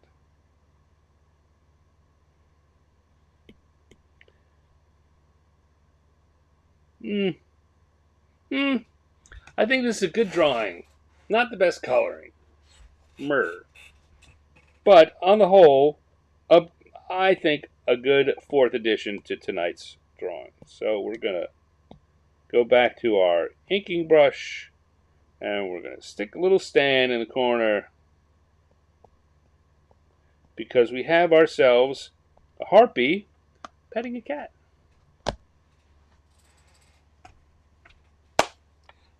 La! And, yeah, bonus drawing.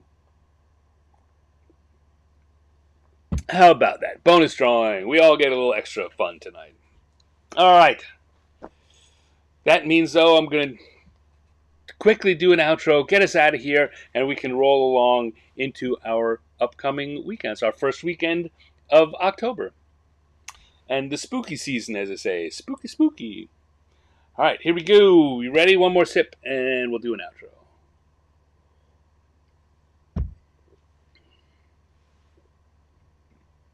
A bonus fourth drawing this week, and it's a harpy petting a cat. We started, well, before that, we had a Sahuagin picking apples. And before that, we had a Twig, Blight, Campfire. This really is kind of, I mean, we're starting October, and we're getting some weird, creepy stuff. I didn't plan it that way. I hadn't leaned into the weird Halloweeny stuff, but the dice don't lie. And we started with a T-Rex vacuuming. Seems so long ago. Wow, I almost forgot that we did the T-Rex vacuuming. Anyway, that was our drawings for tonight. 4 drawings, not 3, 4 this week. And I want to thank everyone for coming. I want to thank Dale and Cindy Robertson here in the chat, and Dale's Cindy. Since she's not here, I won't. I don't want to give names that people don't put in the chat. Dale and Cindy. Thank you all for being here. Michael in chat, of course, always. Who else is here? I'm going to scroll up and see if I can find any other names from earlier. We had Nate Roberts. And James Thomas was here at the beginning. And I know, looking at our chat, we had between 10 and 15 people popping in. So if you don't want to chat in the chat, that's okay. No pressure. Just if you do, sometimes I draw what you say. You get to participate. Whew. It's been a fun evening, but I've about had it. Time for me to log off. But before I go, I will remind you that it would be very super helpful to me if you could give this a thumbs up or a heart or a like or whatever it is on the platform you're watching. And once we go into, we finish live streaming, if you could leave a comment on this video, super, super helpful to get more people to join us. And we can have even more fun then. If you like what I do and you want to become a member of my community even deeper, you can come on over and join my Patreon. Patreon.com/Stanex. Make sure you get to see all the stuff I draw that's publicly available, no matter where it is. I deliver it to you. And you get behind-the-scenes info and other little niceties. Depending on what level you become a patron at, you get special gifts from time to time. Chris Andrew got here just in time because we're running late. Chris, we did 4 drawings this week and you missed them all. Chris, I guess you are. You're going to have to watch on replay. Patreon.com/Stanex, as I said. Please check it out. You can become a free member, and that's terrific too. Come and join us. It's just a fun place to be. All right. Well then, until next week. Well, no, you know what? I tell you, tomorrow evening, Friday evening, I am going to be a guest on the live stream for the Philadelphia Area Gaming Expo, PAGE, P-A-G-E. They are on YouTube. Look for them, search for them. page or Philadelphia Area Gaming Expo. They've got a Friday night live stream, and I'm going to be the guest this week, or a guest this week. So tune in if you want even more Stan in your life. How could it hurt? Other than that, I'm going to take the weekend and do some drawing and some writing. I'm working on a writing project right now, and lots of fun. And I look forward to telling you all about it in some future show. But until then, thank you once again, everyone, for watching. Thank you for joining me. I look forward to seeing you soon. Until then.